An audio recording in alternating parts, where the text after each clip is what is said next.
सभी को मेरा हार्दिक अभिनंदन कि आपने मुझे मौका दिया यहाँ पे उपस्थित होने का। मैं अखिल भारतीय ग्राहक पंचायत एक संगठन है राष्ट्रीय स्तर पे, उसमें कार्यरत हूँ। हमने वहाँ पे दौसा डिस्ट्रिक्ट में आरटीआई के तहत एक सूचना ली थी। हमारे जो कार्यकर्ता हैं वहाँ पे गए थे और दौसा डिस्ट्रिक्ट सिकंदरा बांदीकुई एक क्षेत्र है। तो वहाँ बांदीकुई में हमारे कार्यकर्ता जब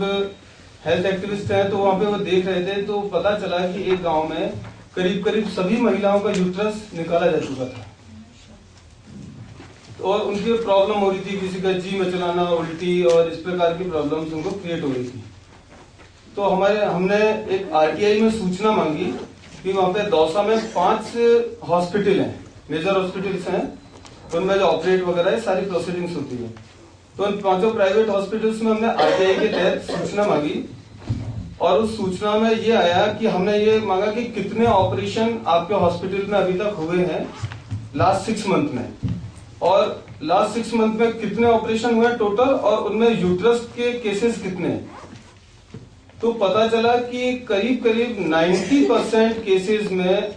यूट्रस के थे। 100% ऑपरेशंस में 90% केसेस में यूट्रस निकाल दिया उन्होंने। अब वो जो यूट्रस निकाला था उसका कोई मेन इश्यू नहीं था उसको निकालने के लिए, बिना किसी प्रायर इन्वेस्टिगेशन के। जस्ट उनको जो टाउट्स होते हैं प्राइवेट हॉस्पिटल्स में only for getting the money, तो टाउट्स को एक कमीशन रहता है उनका, तो उस हिसाब से कमीशन 2000 से 1500 रुपए के बीच में वो गांव में जो भी महिलाएं होती हैं बोलती है मेरे पेट में दर्द हो रहा है या जी मचला रहा है या उठा नहीं जाता है, कार्य क्षमता में कमी होती है,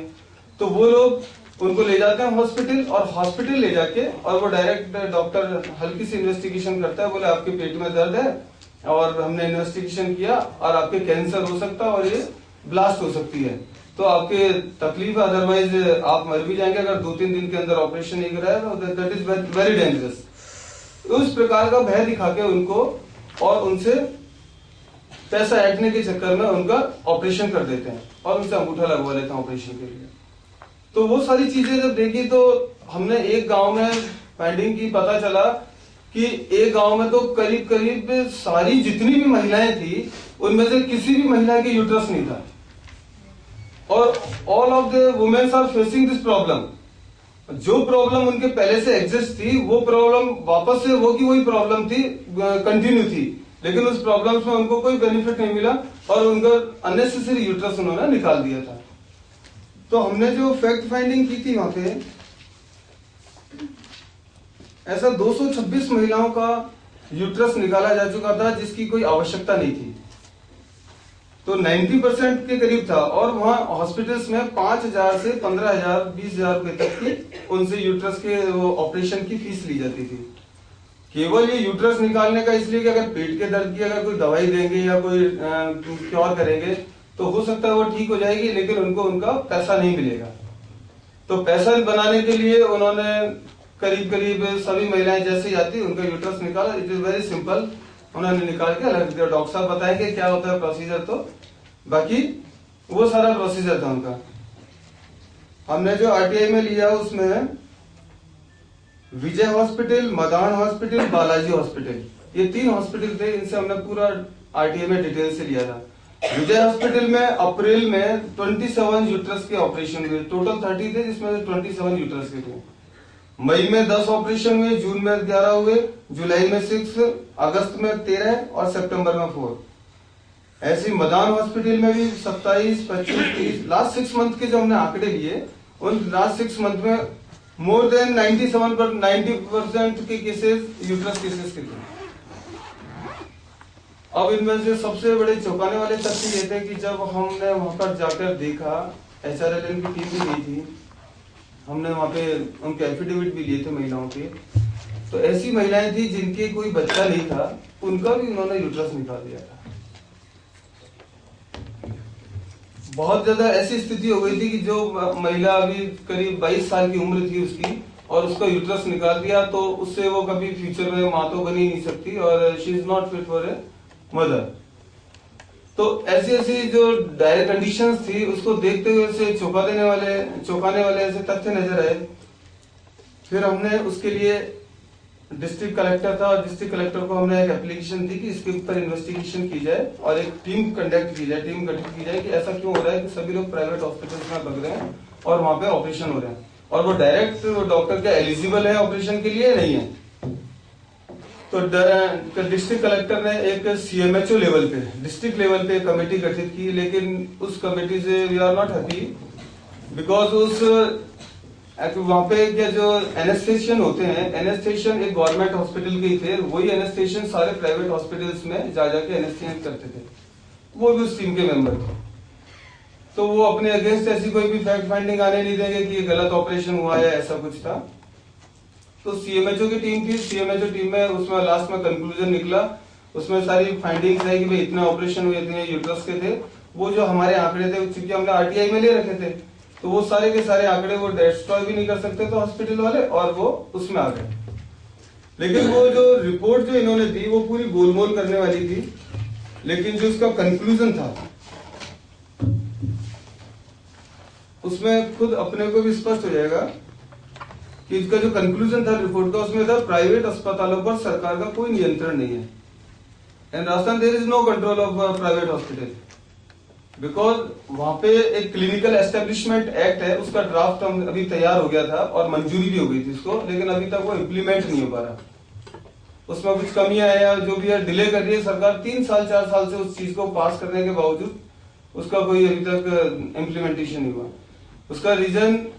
तो गॉड नोज, बाकी इस चक्कर में उन प्राइवेट हॉस्पिटलों पे कोई कंट्रोल नहीं है, चाहे जैसे ऑपरेशन करें उनका कोई रजिस्ट्रेशन कैंसिल नहीं होता, उनके खिलाफ कोई कार्रवाई नहीं हो सकती, वो जैसा चाहे, कोई पेशेंट आया वो मर भी जाए तो भी कोई तकलीफ नहीं है। हाँ, क्रिमिनल केस जरूर हो सकता है, लेकिन उसकी डिग्री, उसका वो रजिस्ट्रेशन हॉस्पिटल बदस्तूर जारी रहेगा। तो उसमें था कि प्राइवेट अस्पतालों पर सरकार का कोई नियंत्रण नहीं है, अतः प्राइवेट अस्पतालों को चालू करने हेतु पंजीकरण किया जाना चाहिए, इवन देन रजिस्ट्रेशन भी नहीं है प्राइवेट हॉस्पिटल में। एवं किसी भी तरह की अनियमितता पाई जाने पर चिकित्सा विभाग को पंजीकरण प्रमाण पत्र निलंबित निरस्त किए जाने एवं संस्थान को सील किए जाने के अधिकार दिए जाने चाहिए, जिससे कि प्राइवेट अस्पतालों पर प्रभावी नियंत्रण रखा जा सके। दिस इज अ पोजीशन और I want to suggest this point should be included in the PIL which we are filing with। सरकारी अस्पतालों पर विशेषकर गवर्नमेंट जो हॉस्पिटल है, वहां बांदीकुई में गवर्नमेंट हॉस्पिटल भी है, लेकिन वहां पे इक्का दुक्का केस ही आते हैं। तो सरकारी अस्पतालों पर विशेषकर बांदीकुई क्षेत्र में काफी लंबे समय से स्त्री रोग विशेषज्ञ एवं निश्चेतक एनेस्थेशियन का पद रिक्त चल रहा है। ये दोनों पोस्टें वहां हैं ऑलरेडी, लेकिन कोई भी आदमी वहां पे वर्क में नहीं है। लेडीज जाए तो जेंट्स और डॉक्टर रहते हैं और एनेस्थेशियन है ही नहीं, तो एनेस्थेशियन के बिना वो ऑपरेट संभव नहीं है, तो वो सारे प्राइवेट हॉस्पिटल्स में जाते हैं। इवन देन गवर्नमेंट हॉस्पिटल वाले भी उन्हें रेफर कर देते हैं कि बेटर है वो मदान में चले जाएं, विजय हॉस्पिटल में चले जाएं, जो भी व्हाटएवर हॉस्पिटल्स में। स्त्री रोग विशेषज्ञ एवं निश्चेतक का पद रिक्त चल रहा है, जिनको भी भरा जाना आवश्यक है, जिससे कि आम जनता को सरकारी सुविधाएं प्राप्त करने का विकल्प प्राप्त हो सके। एवं सरकारी अस्पतालों में पद रिक्त होने से मजबूरन जनता को प्राइवेट अस्पतालों का सहारा लेना पड़ता है। ऐसा करके इन्होंने एक फैक्ट फाइंडिंग की थी और उस रिपोर्ट का अभी तक इवन देन इतना सारा प्रकरण हिंदुस्तान टाइम्स में, न्यूज़पेपर्स में पब्लिश हुआ, ETV पे हमारे राजस्थान में कंटिन्यू इसको दिखाया गया, लेकिन अभी तक उसका कोई रिजल्ट अभी तक नहीं आया और ना ही अभी तक निश्चितक और even then lady doctor appoint हो गई। इसके बाद में हम इस रिपोर्ट से खुश नहीं थे, क्योंकि इस रिपोर्ट में काफी इन्होंने मैनिपुलेशन किया था और इन्होंने बयान लिए तो उन डॉक्टर्स को क्लीन चिट भी दी थी।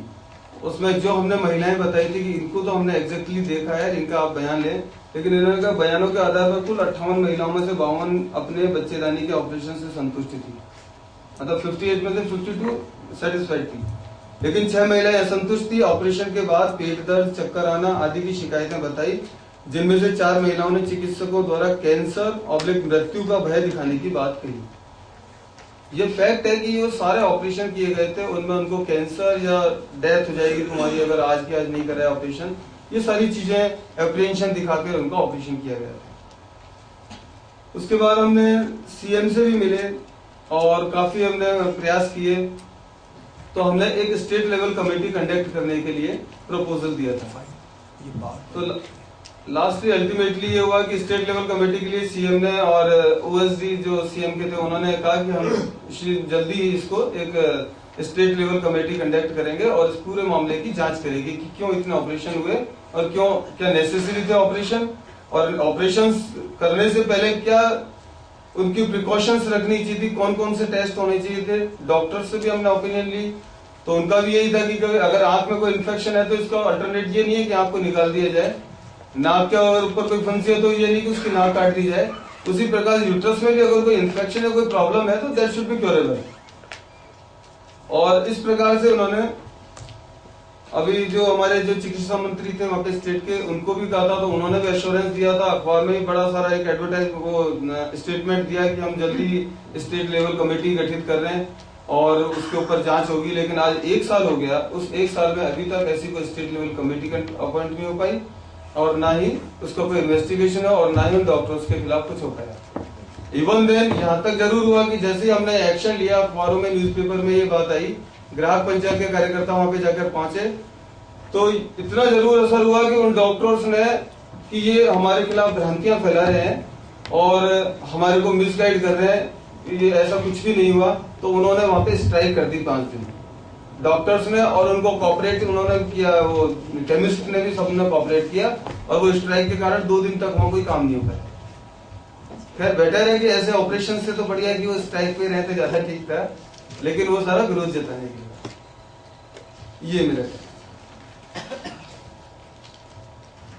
अभी केवल डॉक्टर्स पे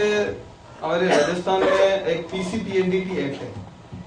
तो पीसीपीएनडीटी एक्ट में ये भ्रूण हत्या, लिंग परीक्षण आदि करने के लिए, सोनोग्राफी मशीन्स वगैरह पे कंट्रोल करने के लिए अभी एक पावर जरूर दिए हैं, वो काफी इफेक्टिव है, लेकिन उसमें भी कुछ कमियां हैं कि पीसीपीएनडीटी एक्ट में 23(2) है, उस 23(2) में ये कहा गया है कि अगर किसी डॉक्टर्स के खिलाफ पीसीपीएनडीटी एक्ट में कार्रवाई होती है सेक्शन 3(4) में, तो जैसे ही कार्रवाई होती है और कोर्ट में वो तुरंत ही उसका कंप्लेंट फाइल कर दी जाती है डिस्ट्रिक्ट ऑफिसर्स के द्वारा, जो सीएमएचओ में जो एक ऑथराइज कर रखे हैं, वो उस कंप्लेंट को फाइल करते हैं। फाइल करते ही कोर्ट उसमें कॉग्निजेंस लेके चार्ज फ्रेम करती है,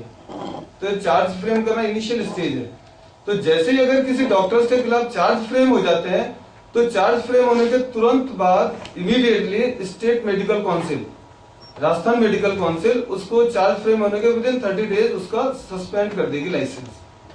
तो उसकी जो डिग्री है, रजिस्ट्रेशन है डॉक्टर्स का, ना हॉस्पिटल का नहीं, तो डॉक्टर्स का वो रजिस्ट्रेशन कैंसिल हो जाता है, वो सस्पेंड हो जाता है, तो इन दैट मीन टाइम वो प्रैक्टिस नहीं कर सकती। वो थोड़ा सा इफेक्टिव कदम है। बाकी क्लिनिकल एस्टेब्लिशमेंट एक्ट लागू होना मस्ट है, अदरवाइज उनके खिलाफ कोई कार्रवाई नहीं होगी।